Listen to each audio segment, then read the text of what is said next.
good afternoon sa inyong lahat. Ngayon po, review and unbox po tayo ng unit na request ng ating mga ka-airsoft from different province. Hello po! Shoutout, good day and good afternoon sa ka-airsoft natin, si Sir Romeo Garcia of Davao del Norte. Okay, tuloy-tuloy po tayo. Shoutout and good afternoon, Sir Alfredo Katakutan of Cebu City. Okay, unit na ating ka-airsoft, Romeo Garcia is a pistol. Ang gusto niya, classic. Si Sir Romeo Garcia ay isang 76-year-old. So, hindi naman magandang gumamit siya ng unit ng mga modern. So, nababagay din sa edad niya. Classic. Napakaganda. The 1911 two-tone edition tan version. Okay, 1911, napakaganda, napakalupit. Solid na solid, no? Isa pa sa kinagandahan nito is rubber tong ano niya. Itong grip niya. Nakikita niyo itong part na itim na to, rubber siya, no?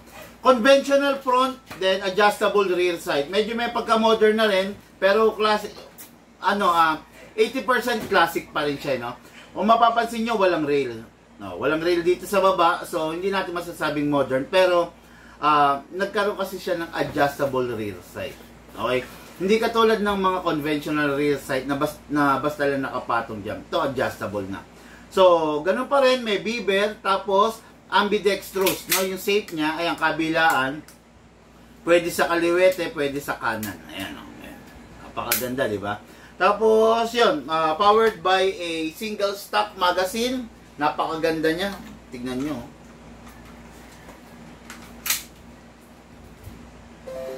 O, diba? Talagang jackpot na jackpot ang bossing natin dito, no? Napaka-sarap ng kanyang lalaroin. Tapos, unit ng ating ka-airsoft, Alfredo Katakutan of Cebu City. Okay, the M4A1 Carbine RIS. Quadrille yan, makikita nyo. Then, RIS long barrel, no? Napakaganda, napakasarap. Nade-detach to. Kung gusto nyong alisin, pwede. Kung gustong lagyan ng scope, pwede rin naman, no?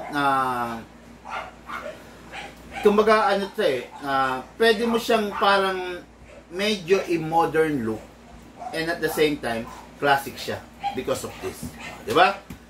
Yan yung ide-demo test fire natin, syempre, para sa ating mga ka-airsoft for today. Dire-diretso po tayo sa ating review and unbox.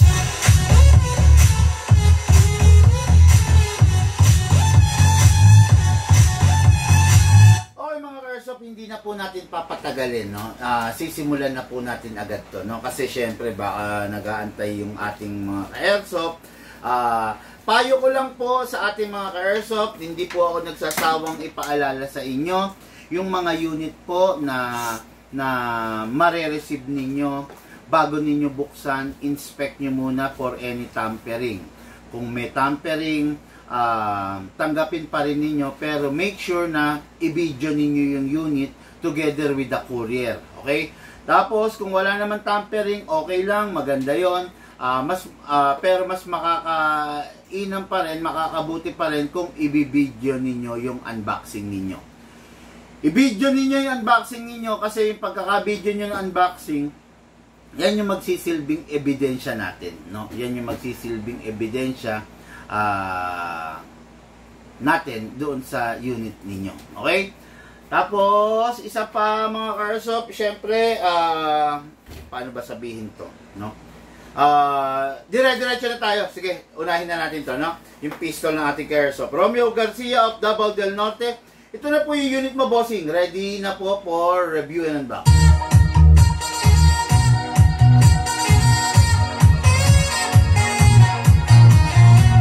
Number 1, press the valve, then spray. O, yan. Okay. Then, dito rin sa ilalim, spray. Okay. Tapos, kunin natin yung unit. Kasa natin, ilock manually. Then, sprayan din natin yung nozzle. Yun. Then, okay na yan. Ay, slide stopper, spray din. Then, release. Then, rest. Okay. Itong unit na to, gumagamit lamang siya ng 12 kg. Hindi siya pwede sa 14 kg, ha? Then, what is good and special about the 1911 full metal mula ulo hanggang baba? Napakatikas. Upside down, then press down.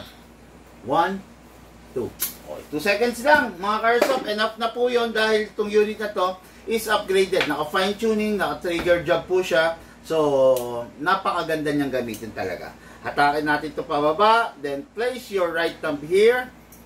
Then, dito ilalagay yung bala. Okay? Ngayon, much better if you have the reloader kasi mas mabilis.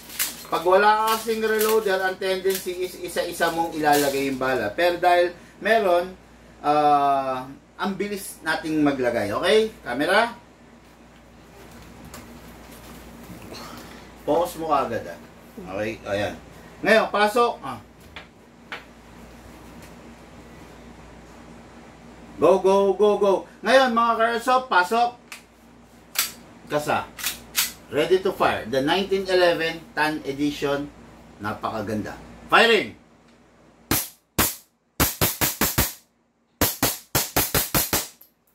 Open slide kasi wala na siyang bala. Next thing to do, release the magazine, release the slide, then rest the hammer by pressing the trigger.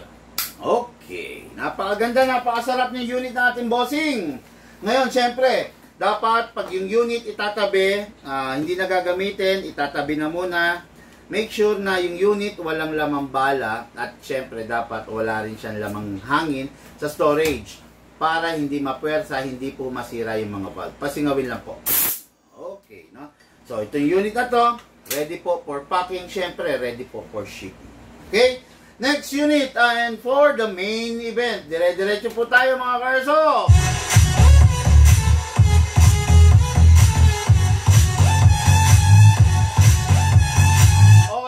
For the main event, ito yung unit natin kay Airsoft. Napakaganda, napakasarap, napakalamig sa mata. The two-tone version of the M4A1 Carbine RIS. Umuulan? Oh, umuulan? Ang lakas ha? Yun, mga Airsoft, umuulan na naman po.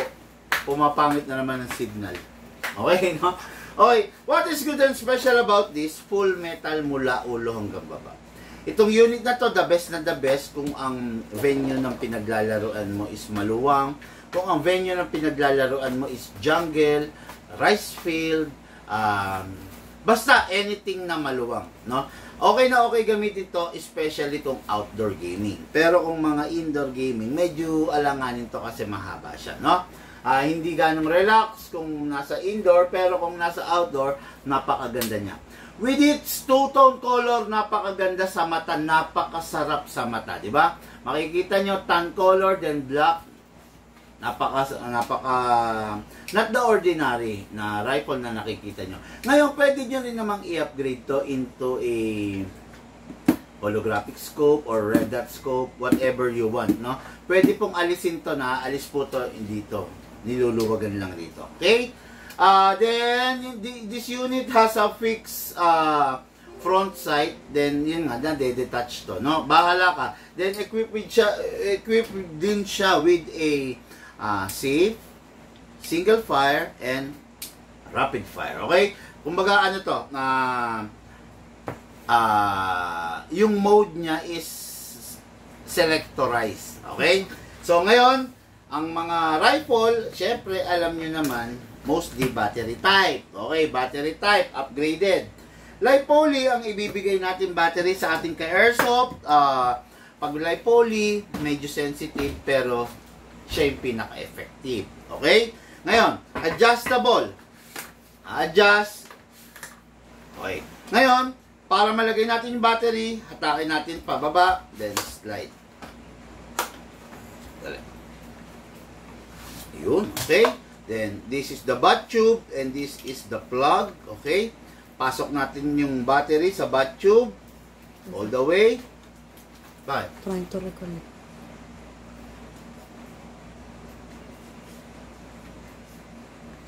Pumangit yung connection eh. Umulan eh. Okay? Tumuloy? Ayun, no? Pasensya na kayo mga Airsoft. Biglang umuulan dito sa amin. Pumangit na naman yung connection. Naiinis ako pag ganyan, nakakawalang ganang, alam mo yun, no? Kasi, syempre, imbis na maganda yun na ipapakita natin na video sa ating mga Airsoft, pumapangit because of the connection, no? Okay, di ba, dire-diretso na tayo. Bilisan na lang natin, baka mawala pa yung internet. Okay? Single fire, rapid fire. O yun. Okay, no? Ngayon, kuha tayo ng magazine, mga ka-airsoft. Ang ginagamit ng magazine dito is M4 magazine. Binubuksan sa ibabaw din, binubuhusan ng bala. Okay? Pag napuno na, sara na natin, then merong gear sa ilalim, kinakamot. After nating makamot yan, mga ka-airsoft, ibig sabihin, yung iniload natin na bala, maitutulak na papanek, pasok sa unit, wala nang ikakasa. Ready to fire na po. Okay? Single fire, rapid fire. Kamot muna. Okay. Single fire, rapid fire. Single fire, rapid fire. Napakasarap ng unit. Pasensya na, binadali ko yung live natin kasi nagloloko yung connection ko. Okay? Release the magazine, then clear the chamber. Then rest the spring. Lagay natin sa rapid fire, press 1 second, then single fire, then put it back to safe. Okay? Itong unit natin kay Airsoft, going to Cebu City, Alfredo, Katakutan. Hello, bossing. Salamat po. Airsoft, lahat po tayo nagmula sa iba't ibang larangan, pinagbuklod, pinag-isa ng iisang libangan. Yun po ang paglalaro ng Airsoft. Siyempre, hatid po sa inyo ng inyong lingkod, Big Man. Thank you po.